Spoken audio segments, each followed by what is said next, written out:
ಮಾತಾಡೋಕ್ಕೆ ಶುರು ಮಾಡಿದರೆ ಮಾತು ಬಲ್ಲವರು, ವಿಷಯ ಗೊತ್ತಿರ್ತಕ್ಕಂಥವ್ರು ಸಾಕಷ್ಟು ಮಾತಾಡ್ತಾ ಹೋಗ್ಬೋದು. ಆದರೆ ನನಗಿಲ್ಲಿ ಮಾತುಗಳನ್ನು ಬರ್ಕೊಟ್ಟಿದ್ದನ್ನು ಆಡಿ ಆಡಿ ಅಭ್ಯಾಸ ಆಗಿಬಿಟ್ಟಿದೆ. ಅದರಿಂದ ನಾನೇ ಮಾತಾಡೋದು ಅಂತ ಹೇಳಿದ್ರೆ ಸ್ವಲ್ಪ ನನಗೆ ಕಷ್ಟವಾದಂಥದ್ದು. ಮಾಸ್ತಿ ಏನು ಬರ್ಕೊಟ್ಟಿದ್ರು ಅದು ನಾನು ಮಾತಾಡಿದ್ದೀನಿ.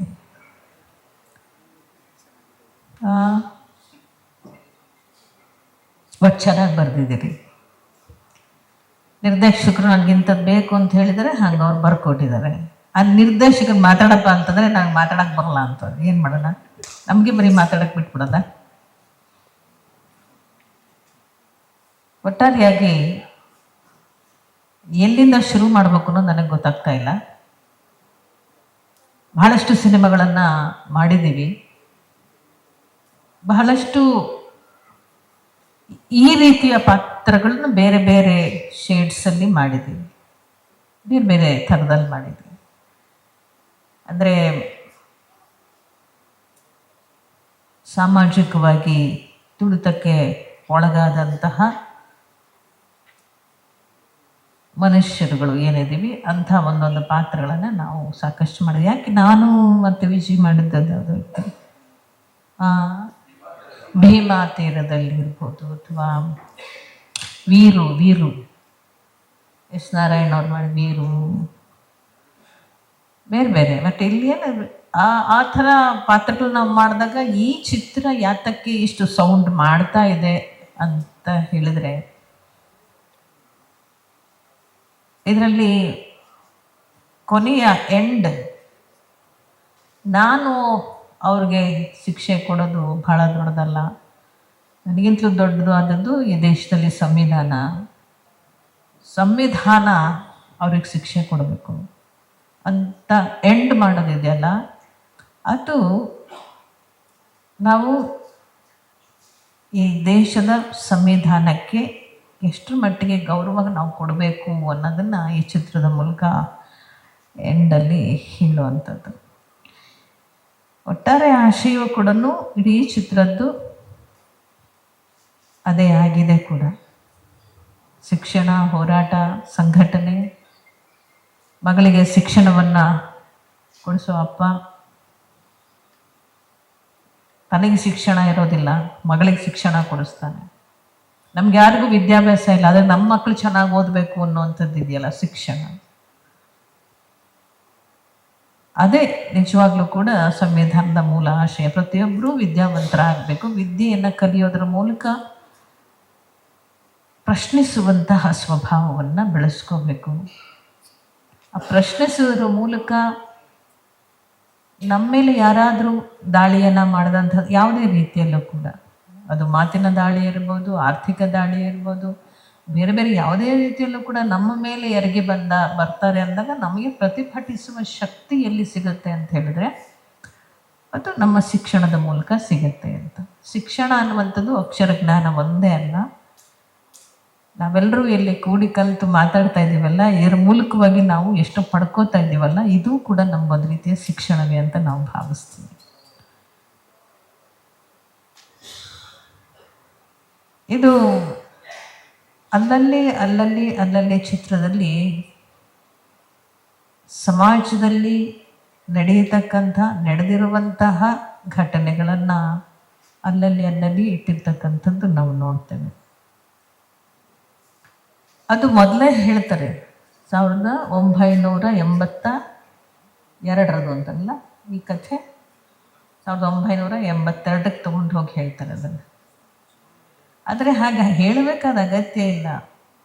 ಇವತ್ತಿಗೂ ಇಂತಹ ಕಥೆಗಳು ಭಾಳಷ್ಟು ನಾವು ನೋಡ್ಲಿಕ್ಕೆ ಸಿಗ್ತದೆ. ಅದರಲ್ಲೂ ಕೂಡ ಇಂಟೀರಿಯರ್ ಹಳ್ಳಿಗಳು ಅಂತೀವಿ, ಅಥವಾ ಬಾರ್ಡರ್ ಏರಿಯಾಸ್ ಇರ್ಬೋದು, ಇಂಟೀರಿಯರ್ ಹಳ್ಳಿಗಳಿರ್ಬೋದು. ನಮ್ಮ ಮಧ್ಯ ಕರ್ನಾಟಕ ಅಂತ ನಾನು ಹೇಳಕ್ಕೆ ಹೋಗಲ್ಲ, ಒಟ್ಟಾರೆಯಾಗಿ ಇಂಟೀರಿಯರ್ ಹಳ್ಳಿಗಳಲ್ಲಿ ಇವತ್ತಿಗೂ ಇದೆ. ಅದು ಯಾವ ಥರ ಇದೆ ಅಂತ ಹೇಳಿದ್ರೆ, ಅದು ನೇರವಾಗಿರೋದಿಲ್ಲ, ಪ್ರತ್ಯಕ್ಷವಾಗಿ ಕಾಣೋದಿಲ್ಲ, ಪರೋಕ್ಷವಾಗಿ ಕಾಣ್ತಾ ಇರುತ್ತೆ.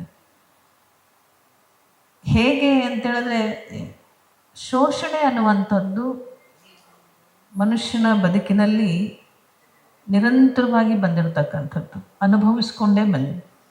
ಪೂರ್ವಜರಿಂದ ಹಿಡಿದು ಇಂದಿನವರೆಗೂ ಕೂಡ ಸಂವಿಧಾನ ಬಂದಿದ್ದರು, ಪ್ರಜಾಪ್ರಭುತ್ವ ವ್ಯವಸ್ಥೆ ಬಂದಿದ್ದರು. ಅದರ ಮೂಲಕ ನಮ್ಮನ್ನು ನಾವು ರಕ್ಷಣೆ ಮಾಡಿಕೊಂಡು ಬಲ್ಲಿವಿ ಅನ್ನುವಂಥ ನಂಬಿಕೆ, ವಿಶ್ವಾಸವನ್ನು ನಾವು ತಳಿಬೇಕು ಅಂತ ಅಂದುಕೊಂಡರೂ ಕೂಡ ಅದು ಪರಿಪೂರ್ಣವಾಗಿ ಆಗಿದೆಯಾ ಅನ್ನುವಂಥ ಪ್ರಶ್ನೆ, ಅದು ಸಾಧ್ಯ ಆಗಿಲ್ಲ ಅಂತ ನಾನು ಹೇಳಬಲ್ಲೆ. ಹೇಗೆ ಸಾಧ್ಯ ಆಗತ್ತೆ? ನಾವು ಎಲ್ಲಿವರೆಗೂ ಕೂಡ ಜಾಗೃತರಾಗೋದಿಲ್ಲ, ಅಂದರೆ ದಮನಿತರು, ತುಳಿತಕ್ಕೆ ಒಳಗಾದಂತಹ ಅಸಹಾಯಕ ಸ್ಥಿತಿಯಲ್ಲಿರ್ತಕ್ಕಂತಹ ಜನ ಎಲ್ಲಿವರೆಗೂ ಜಾಗೃತ ಆಗೋದಿಲ್ಲ ಅಲ್ಲಿವರೆಗೂ ಕೂಡ ಈ ಥರ ನಮ್ಮನ್ನು ತುಳಿಯುವಂತಹ ವ್ಯವಸ್ಥೆ ಅದು ಜಾಗೃತವಾಗಿ ಇರುತ್ತೆ ಅನ್ನುವಂಥ. ನಾನು ನನ್ನ ಅನುಭವದಲ್ಲೂ ನೋಡಿದ್ದೇನೆ. ಈವನ್ ಇವತ್ತಿಗೂ ಇದೆ. ಯಾರಿಗೋ ಒಬ್ಬರಿಗೆ ಒಂದು ಟ್ರ್ಯಾಕ್ಟರ್ ಕೊಡ್ತೀವಿ ಅಂದರೆ ಅವನಲ್ಲಿರ್ತಕ್ಕಂತಹ ಅಸಹಾಯಕತೆಯನ್ನು ದುರುಪಯೋಗ ಪಡಿಸ್ಕೊಂಡು ಅವರದೇ ಮಾಲೀಕ ಅವನಿಂದ ಒಂದು ಅಪ್ಲಿಕೇಶನ್ ಹಾಕಿಸಿ ಅವನ ಹೆಸರಿಗೆ ಟ್ರ್ಯಾಕ್ಟರನ್ನ ಸ್ಯಾಂಕ್ಷನ್ ಮಾಡಿಸ್ಕೊಂಡು ಅವನಿಗೆ 2 ಬಾಟ್ಲು ಒಂದಿಷ್ಟು ಮಾಂಸ ಕೊಟ್ಟು ಕಳಿಸಿ ಆ ಟ್ರ್ಯಾಕ್ಟರ್ನ ತನ್ನ ಹೊಲದಲ್ಲಿ ದುಡಿಸ್ಕೊಳ್ತಾ ಅವನ್ನೂ ಕೂಡ ಇದರಲ್ಲಿ ದುಡಿಸ್ಕೊಳ್ತಾ ಹೋಗುವಂಥದ್ದನ್ನು ನಾನೇ ನನ್ನ ಕಣ್ಣಾರೆ ಈಗ 10 ವರ್ಷಗಳ ಹಿಂದೆನೂ ನೋಡಿದ್ದೀನಿ, ಇವತ್ತಿಗೂ ನೋಡ್ತಾ ಇದ್ದೀನಿ. ಅದು ಕೂಡ ಶೋಷಣೆ. ಅವನಿಗೆ ಅರ್ಥವೇ ಆಗಲ್ಲ. ಇದು ಸರ್ಕಾರ ನನ್ನ ಹಕ್ಕು, ನಾನು ಪಡ್ಕೊಳ್ಳೋಕೆ ಕೊಟ್ಟಿರುವಂಥದ್ದು, ನಾನು ಇದನ್ನು ಮಾರ್ಕೊಳ್ಬಾರ್ದು, ಮತ್ತು ಇದು ನನ್ನ ಜೀವನಕ್ಕೆ ಆಧಾರವಾಗುವಂಥದ್ದು, ಇದ್ರ ಮೂಲಕ ನಾನು ಆರ್ಥಿಕವಾಗಿ ಸಮರ್ಥನಾಗಬೇಕು ಅನಿಸೋದೇ. ಆ ಅಸಹಾಯಕತೆಯನ್ನು ಇವರು ಎನ್ಕರೇಜ್ ಮಾಡ್ಕೊಳ್ಳಿ. ಸೊ ಇಲ್ಲಿ ಯಾರು ಹೊಣೆ ಇದಕ್ಕೆಲ್ಲ? ನಮಗೆ ನಾವೇ ಹೊಣೆ ಆಗ್ತಿದ್ದೀವ ಅಥವಾ ನಮ್ಮ ಜಾಗೃತರಾಗದೇ ಇರೋ ಕಾರಣದಿಂದ ಹೀಗಾಗ್ತಾ ಇದೆಯಾ? ಎಕ್ಸ್ಪ್ಲಾಯ್ಟೇಷನ್ ಅಂತ ನಾವು ಬಹಳ ಸುಲಭವಾಗಿ ಹೇಳ್ತೀವಿ. ಎಕ್ಸ್ಪ್ಲಾಯ್ಟ್ ಮಾಡೋರ ಬಗ್ಗೆ ನಾವು ಮಾತಾಡೋದಕ್ಕಿಂತ ಎಕ್ಸ್ಪ್ಲಾಯ್ಟಿಗೆ ಒಳಗಾಗ್ತಾ ಇದ್ದೀವಲ್ಲ ಅಲ್ಲೂ ಕೂಡ ನಾವು ಯೋಚನೆ ಮಾಡಬೇಕಾಗುತ್ತೆ. ಆದರೆ ಅನೇಕ ವರ್ಷಗಳಿಂದ ಈ ಜಾಗೃತಿ ಅನ್ನುವಂಥದ್ದು ಬಹಳ ದೊಡ್ಡ ಮಟ್ಟಕ್ಕೆ ಅಜಾಗರೂಕರಿದ್ದಂಥವ್ರನ್ನ ಜಾಗೃತಗೊಳಿಸಿರೋದು ಕೂಡ ಹೋರಾಟಗಳು. ಬಹಳಷ್ಟು ಈ ರಾಜ್ಯದಲ್ಲಿ ಬಹಳಷ್ಟು ಹೋರಾಟಗಳ ಮೂಲಕನೇ, ಸಂಘಟನೆಗಳು ಮಾಡಿದಂತಹ ಕೆಲಸದ ಮೂಲಕವೇ ಜನಗಳಲ್ಲಿ ಸಾಕಷ್ಟು ಅವೇರ್ನೆಸ್ ಬಂದಿರ್ತಕ್ಕಂಥದ್ದು. ಅದು ಇದನ್ನೆಲ್ಲ ನೋಡಿದಾಗ ಈ ಚಿತ್ರದಲ್ಲಿ ಒಬ್ಬ ರಾಜಯ್ಯ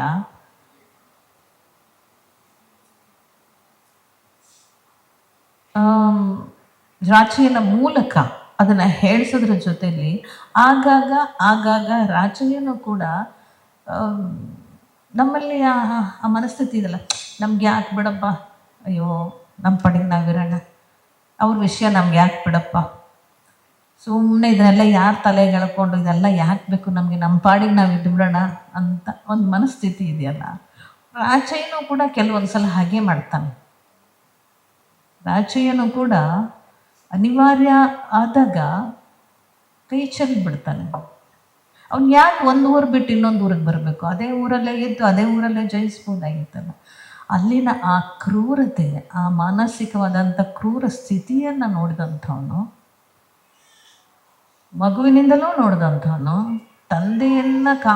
ತಂದೆಯ ಕಾಲದಿಂದಲೂ, ತಂದೆ ಜೀತದಾಳಿದ್ದಾಗಿನಿಂದಲೂ ನೋಡಿದಂಥವನು, ತಾನು ಜೀತಕ್ಕೆ ಒಳಗಾಗಬಾರ್ದು ಅಂತ ಅಂದುಕೊಂಡಿದ್ರೂ ಕೂಡ ಅವನಲ್ಲಿ ಒಂದು ರೀತಿಯ ಆ ಮನಸ್ಥಿತಿ ಪರಿಪೂರ್ಣವಾಗಿ ಬಿಟ್ಟು ಹೊರಗೆ ಬರಲಿಕ್ಕೆ ಅವನಿಗೂ ಸಾಧ್ಯ ಆಗೋದಿಲ್ಲ.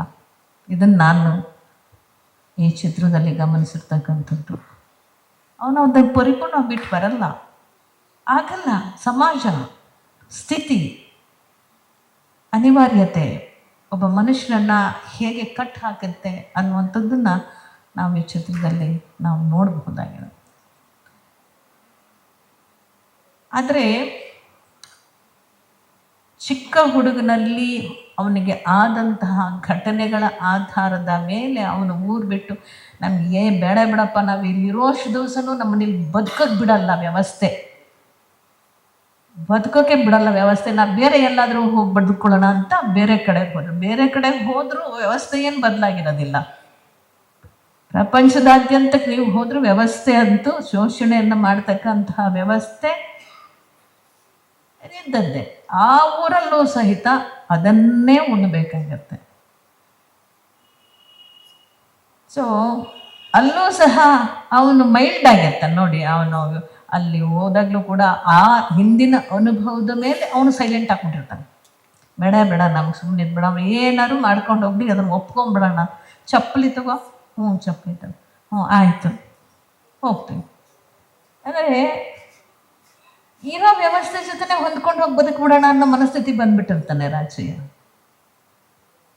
ಆದರೆ ಎಲ್ಲಿ ನೀವೆಲ್ಲರೂ ಹೇಳಿದ್ರಿ, ಆ ಹೆಣ್ಣು ಮಕ್ಕಳಿದಾರಲ್ಲ, ಅವ್ರಿಗಿರೋ ಒಡಲಿನ ಬೆಂಕಿ ಅದು ಯಾವತ್ತೂ ಆರದೇ ಇಲ್ಲ, ಅದು ಸದಾಕಾಲ ಉರಿತಾ ಇರುತ್ತೆ. ಒಬ್ಬ ತಾಯಿ ಒಂದು ಕನಸನ್ನು ಕಟ್ತಾಳೆ, ಅದು ಮಗನ ಮೂಲಕ ಈಡೇರಬೇಕು ಅಂತ.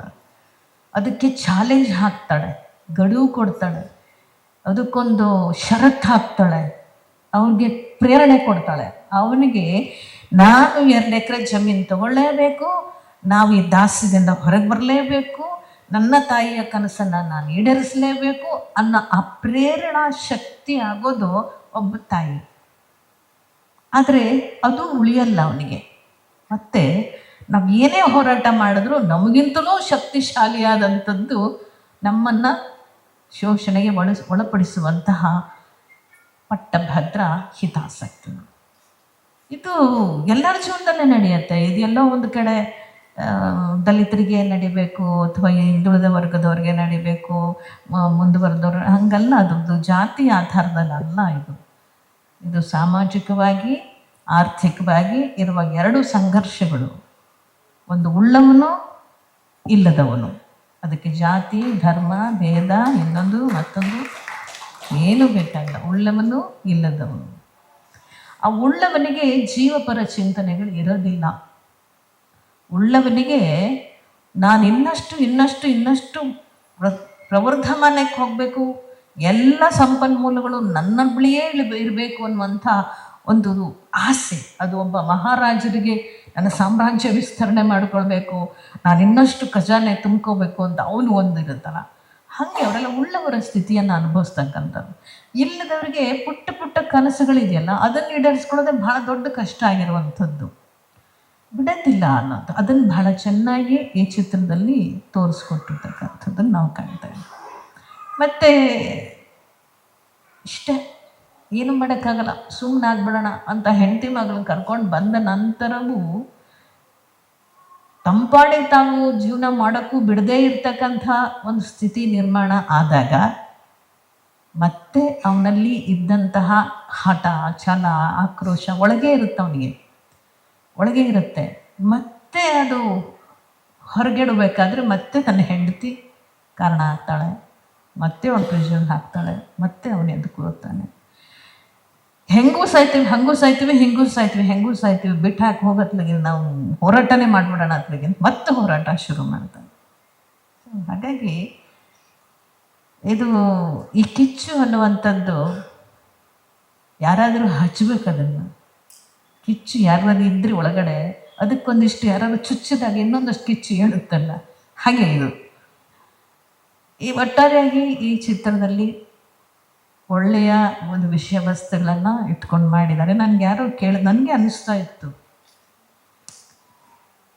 ನಾನು ಸ್ವಲ್ಪ ಲೌಡ್ ಆಗಿಬಿಟ್ಟೆ. ನನಗೆ ಅನಿಸ್ತು ಇಷ್ಟು ಬೇಕಿತ್ತಾ ನನಗೆ ಅನಿಸ್ತು. ಬಟ್ ಅಲ್ಲಿ ಮಾಡೋವಾಗ ಬೇಕು ಅನಿಸ್ಬಿಡ್ತು ನನಗೆ, ಆಮೇಲೆ ನನಗೊಬ್ಬರು ಕೇಳಿದೆ, ನಾನು ಇದೇ ಥರನೇ ನಮ್ಮ ವಿಚಾರವಂತರು, ಪ್ರಗತಿಪರರು, ಥರ ಏನಂತೆ ಹೋರಾಟಗಾರಕ್ಕೆ ಸ್ವಲ್ಪ ಜಾಸ್ತಿ ಆಗೋಯ್ತಲ್ವಾ ಅಂತ ಅನ್ನಿಸ್ತಾ ಇದೆ ನಿಮಗೆ ಅನ್ನಿಸ್ತು. ಖಂಡಿತವಾಗ್ಲೂ ಇಲ್ಲ. ಯಾಕಂದರೆ ಮಳೆಯೇ ಕಾಣದೇ ಇರತಕ್ಕಂಥ ಪರಿಸ್ಥಿತಿಯಲ್ಲಿ ತುಂತುರು ಹನಿಗಳು ಬಿದ್ದುಬಿಟ್ರೆ ಮಳೆಯನ್ನು ನೋಡಿ ನಾವು ಎಷ್ಟು ಸಂತೋಷ ಪಟ್ಕೊಂಡು ಹೊರಗಡೆ ಓಡಿ ಬಂದು ಮಳೆಯನ್ನು ಎಂಜಾಯ್ ಮಾಡ್ತೀವಲ್ಲ, ಹಾಗಿದೆ ಆ ಒಂದು ಸ್ಥಿತಿ ನಿಮ್ಮದು ಅಂತ. ಅಂದರೆ ಅವನ ಕಂಬವನ್ನು ಕೆಡುವುದಾಗ ಸಾಧ್ಯವೇ ಇಲ್ಲ. ನ್ಯಾಯದ ಕಂಬವನ್ನು ಕೆಡಬೋದು ಅಂದರೆ ಎಲ್ಲಾದರೂ ಉಂಟೆ.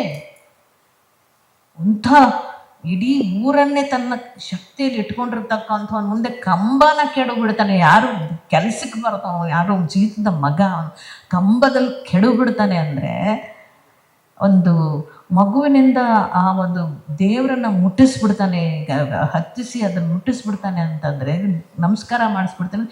ಆ ತಾಯಿಗೆ ಇದೇನು ಜೀವನದಲ್ಲಿ ಕಂಡೇ ಇಲ್ವಲ್ಲ, ಅವಳಿಗೇನು ಕಂಡೇ ಇಲ್ಲ. ಅವ್ರು ಯಾವತ್ತಿದ್ರು ಕೂಡ ಅನ್ನ ತಟ್ಟೆ ಮುದ್ದೆ ಕೊಟ್ಟರೆ ಮುದ್ದೆನೇ ಬೇಕಾದ್ರೆ ಕಾಲಲ್ಲಿ ಒದ್ರೆ ಅದು ಮಣ್ಣಲ್ಲಿ ಬಿದ್ದರೂ ಕೂಡ ಆ ಮುದ್ದೆ ಮತ್ತೆ ತೊಳ್ಕೊಂಡು ತಿಂದಂಥ ಅಭ್ಯಾಸ ಇರುತ್ತೆ ಹೊರತು ಇದನ್ನು ಅನುಭವಿಸಿ ಗೊತ್ತೇ ಇಲ್ಲ ಜೀವನದಲ್ಲಿ. ಆ ಆನಂದ ಹೇಗಿರ್ಬೋದು, ಆ ಒಳಗಿನ ಸಂಕಟ ಹೇಗಿರ್ಬೋದು, ಅದು ಒಂದು ವಿಜಯ, ಒಂದು ಗೆಲುವು ಅವ್ರಿಗೆ, ಆ ತಾಯಿಗೆ. ಸೊ ಆ ತಾಯಿಗೆ ಆ ಗೆಲುವಿದೆಯಲ್ಲ, ಆ ಗೆಲುವು ಹೇಗೆ ಅವಳು ಎಂಜಾಯ್ ಮಾಡ್ತಾಳೆ ಅನ್ನುವಂಥದ್ದು ಇದೆಯಲ್ಲ, ಅದು ಸರಿಯಾಗೇ ಇದೆ. ಏನು ತಲೆ ಕೆಡಿಸ್ಕೋಬೇಡ್ರಿ ಅಂದ್ರೆ ಆಗ ಅನ್ನಿಸ್ತು, ಪರವಾಗಿಲ್ಲ, ಅದಕ್ಕೆ ಪೂರಕವಾಗಿದೆ. ಕೆಲವರಿಗೆ ಅದು ಲೌಡ್ ಅನಿಸುತ್ತೆ, ನನಗೂ ಸಹ ಅನಿಸುತ್ತೆ ನಿಜ. ಬಟ್ ಸಿಚುವೇಶನ್ಗೆ ನೋಡಿದಾಗ ಶಿ ಎಂಜಾಯ್ ಲೈಕ್ ಎನಿಥಿಂಗ್. ಅವನ್ನ ಕೊಲ್ಲಕ್ಕಾಗಲ್ಲ, ಮಚ್ಚಿದ್ರೆ ಅವನ್ನ ಗೌಡನ ಕೊಲ್ಲಬಹುದಾಗಿತ್ತು ಅವಳು, ಆದರೆ ಕೊಲ್ಲೋದಿಲ್ಲ. ಆದರೆ ಕೊಲ್ಲದಷ್ಟೇ, ಕೊಂದೇ ಅವನನ್ನು ಅನ್ನುವಷ್ಟೇ ಸುಖವನ್ನು, ಸಂತೋಷವನ್ನು ತಾನು ಅದನ್ನು ಸಂಭ್ರಮಿಸ್ತಾಳೆ. ಒಡಿರಲೇ ಅಂತಾಳೆ, ಅಂದರೆ ಅಲ್ಲಿಗೆ ಅಂದರೆ ತಮ್ಮಡೆ ವಾದ್ಯ ಒಡ್ಡಿರಲೇ ಅಂತಾಳೆ, ಅಂದರೆ ಎಂಜಾಯ್ ಮಾಡ್ರೋ ನೀವು ಅಂತ ಹೇಳ್ತಾಳೆ.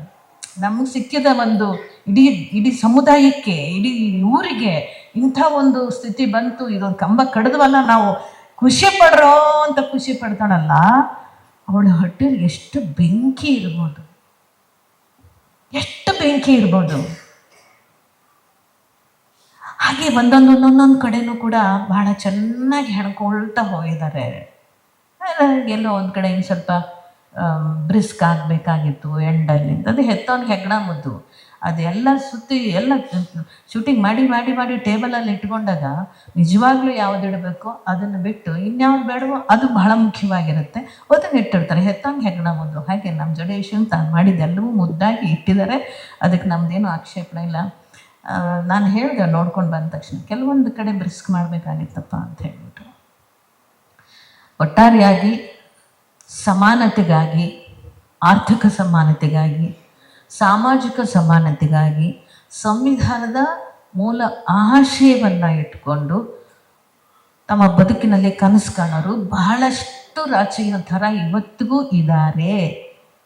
ಮುಂದೆ ಇರೋದು ಬೇಡ, ಇವತ್ತಿಗೂ ಅಲ್ಲಲ್ಲಿ ಕಾಣಸಿಗ್ತಾರೆ ಅನ್ನೋದನ್ನು, ಇವತ್ತಿನ ಸ್ಥಿತಿಯಲ್ಲೂ ಇಂತಹ ಚಿತ್ರಗಳನ್ನು ಮಾಡೋದು ಏನೂ ತಪ್ಪಲ್ಲ.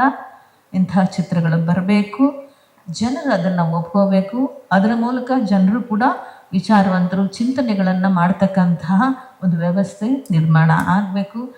ಅದಕ್ಕೆ ನೀವು ಒಂದು ಈ ಚಿತ್ರದ ಮೂಲಕ ಈ ಅವಕಾಶವನ್ನು ಬಳಸ್ಕೊಂಡಿದ್ದೀರಿ, ಹೇಳಿದಿರಿ.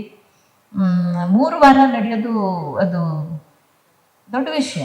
ಈ ಥರ ಸಿನಿಮಾಗಳು 3 ವಾರ ನಡೆಯೋದು ಅಂದರೆ ತುಂಬ ದೊಡ್ಡ ವಿಷಯ. ಕಮರ್ಷಿಯಲ್ ಆಸ್ಪೆಕ್ಟಲ್ಲಿ ನಾವು ಹೇಳಬೇಕು ಅಂದರೆ, ಆರ್ಥಿಕವಾಗಿ ಸಿನಿಮಾ ಗೆದ್ದಿದೆ ಅಂತ ನಾನು ಅಂದ್ಕೊಳ್ಳೋಕೆ ಹೋಗೋದಿಲ್ಲ.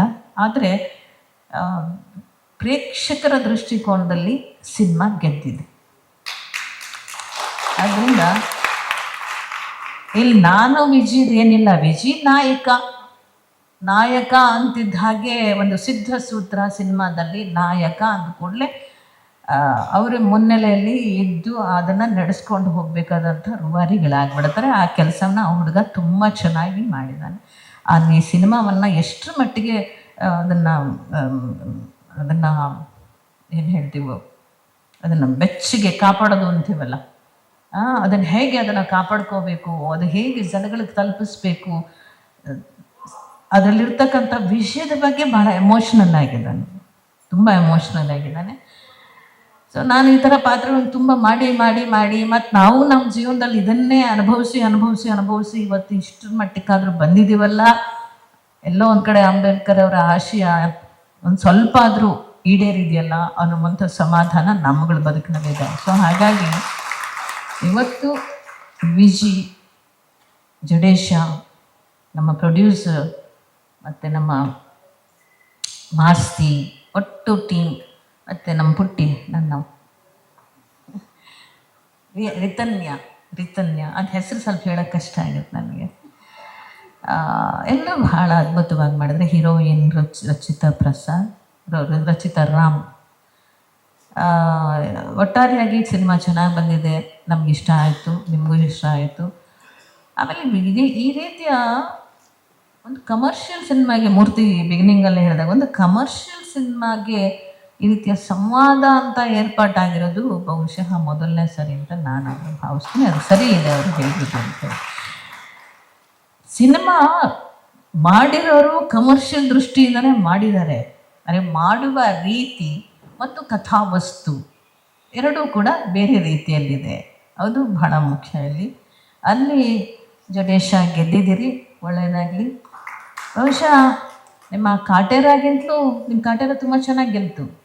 ಆದರೆ ಆ ವಿಷಯವಸ್ತುಗಿಂತಲೂ ಈ ವಿಷಯವಸ್ತು ಸ್ವಲ್ಪ ಭಿನ್ನವಾಗಿದೆ, ಚೆನ್ನಾಗೂ ಇದೆ ಅಂತ ನಾನು ಹೇಳೋಕ್ಕೆ ಬಯಸ್ತೀನಿ.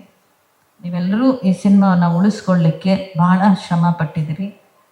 ಉಳಿಯತ್ತೆ, ಅಂಥ ತೊಂದರೆ ಆಗೋದಿಲ್ಲ, ಒಳ್ಳೆಯದಾಗತ್ತೆ. ಇನ್ನು ಮುಂದೆ ಒಳ್ಳೆಯ ಚಿತ್ರಗಳನ್ನು ಮಾಡಿ ಅಂತಕ್ಕಂಥದ್ದನ್ನ ಹೇಳಿ, ಇದು ಯಾರಿಗೋಸ್ಕರ ಮಾಡಿರೋದು, ಯಾರೋ ಒಂದು ವರ್ಗದವರಿಗನ್ನ ಗುರಿ ಮಾಡ್ಕೊಂಡು ಮಾಡಿರುವಂಥ ಚಿತ್ರವೂ ಅಲ್ಲ, ಯಾರನ್ನೋ ಗುರಿ ಇಟ್ಕೊಂಡು ಮಾಡಿರುವಂಥದ್ದಲ್ಲ. ಇದು ಸರ್ವರಿಗೂ ಸಲ್ಲುವಂತಹ ಚಿತ್ರ. ಯಾರಿಗೆ ಸಲ್ಲಬೇಕೋ ಅವ್ರಿಗೆ ಸಲ್ಲಬೇಕು, ಯಾರಿಗೆ ಮುಟ್ಟಬೇಕೋ ಅವ್ರಿಗೆ ಮುಟ್ಟಬೇಕು ಅಲ್ಲ, ಎಲ್ಲರಿಗೂ ಮುಟ್ಟಬೇಕು. ಮನುಷ್ಯತ್ವ ಅಂತಿರುವ ಯಾವನೇ ಒಬ್ಬ ಮನುಷ್ಯ ಅಂತಿದ್ರೆ ಅದು ಜೀವಪರವಾಗಿರುವಂತಹ ಮನುಷ್ಯರು ಯಾರೇ ಇದ್ದರೂ ಇಂತಹದ್ರ ಬಗ್ಗೆ ಚಿಂತನೆಗಳನ್ನು ಮಾಡಬೇಕಾಗಿ. ಈಗಲೂ ಇಂಥದ್ದು ಇದೆಯಾ ಅಂತಂದರೆ ಅವರಿಗೆ ಅರಿವಿನ ಕೊರತೆ ಇದೆ. ಈ ಮಣ್ಣಿನ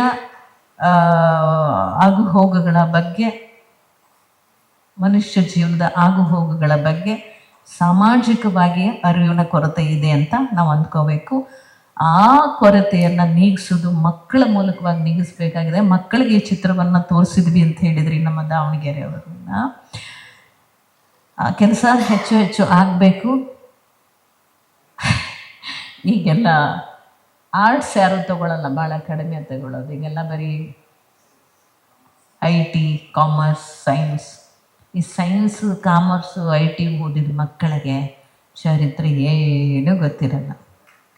ಅದು ನಾವೇ ತಪ್ಪು ಮಾಡ್ತಾ ಇದ್ದೀವಿ, ಏನೂ ಚರಿತ್ರೆ ಗೊತ್ತಿರಲ್ಲ. ಸೊ ಆಗ ನೋಡಿ, ನಿಮ್ಮ ಮಕ್ಕಳು ನೋಡಿ, ಬೇಕಾದ್ರೆ ಕೇಳಿ ನೋಡಿ. ಅದೇ ಆರ್ಟ್ಸ್ ಓದಿದ ಮಕ್ಕಳಿಗೆ ನೀವೇನೇ ಚರಿತ್ರೆ ಪ್ರಶ್ನೆ ಕೇಳಿದ್ರೆ ಒಂದಿಷ್ಟು ತಿಳ್ಕೊಂಡಿರ್ತಾರೆ, ಹೇಳ್ತಾರೆ.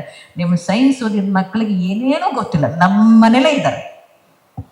ನನ್ನ ಮಗಳನ್ನ ಕೇಳಿ, ನಥಿಂಗ್, ಝೀರೋ. ನನ್ನ ಮಗನ ಕೇಳಿ, ಸೂಪರಾಗಿ ಹೇಳ್ತಾನೆ. ಅವನು ಹಿಸ್ಟ್ರಿ ತುಂಬ ಇಷ್ಟವಾದ ಸಬ್ಜೆಕ್ಟು, ತುಂಬ ಸೂಪರಾಗಿ ಹೇಳ್ತಾನೆ. ಸೊ ಹಾಗೆ ನಾವುಗಳು ಎಲ್ಲೋ ತಪ್ಪು ಮಾಡ್ತಾ ಇದ್ದೀವಿ. ಜೀವನದ ಆಧಾರಕ್ಕೋಸ್ಕರವಾಗಿ ಓಟದ ಜೊತೆಲಿ ಓಡ್ತಾ ಇದ್ದೀವಿ. IT, BT, ಇನ್ನೊಂದು ಯಾವುದೋ ಸೈನ್ಸ್ ಅಂದ್ಕೊಂಡು ಅನಿವಾರ್ಯ ಆಗ್ತದೆ. ಈಗ ಮತ್ತೆ ಚರಿತ್ರೆಯನ್ನು, ಇತಿಹಾಸವನ್ನು ನಮ್ಮ ಮಕ್ಕಳು ಕಲಿಸ್ಬೇಕು ಅಂದರೆ ಇಲ್ಲಿಂದ ಕಲಿಸ್ತೀರಿ, ಹೇಗೆ ಕಲಿಸ್ತೀರಿ? ಅದು ಹುಟ್ಟಿನಿಂದಲೇ ಬರಬೇಕು, ಕುಟುಂಬದಿಂದಲೇ ಬರಬೇಕು. ಇದು ಭಾಳ ಚಾಲೆಂಜಿಂಗ್ ಸಬ್ಜೆಕ್ಟ್ ಇದು. ಸೊ ಹಾಗಾಗಿ ಒಳ್ಳೆಯದಾಗಲಿ ಅಂತ ಹೇಳ್ತೀನಿ. ಒಟ್ಟಾರೆಯಾಗಿ ಈ ಚಿತ್ರ ಚೆನ್ನಾಗಿದೆ, ಶುಭವಾಗಲಿ. ಇನ್ನೂ ಒಳ್ಳೆಯ ಚಿತ್ರಗಳ ನಿರ್ಮಾಣ ಮಾಡಿರಿ ಅಂತ ಹೇಳಿ ನನ್ನ ಮಾತಿಗೆ ವಿರಾಮ ನೀಡ್ತೇನೆ. ಧನ್ಯವಾದ.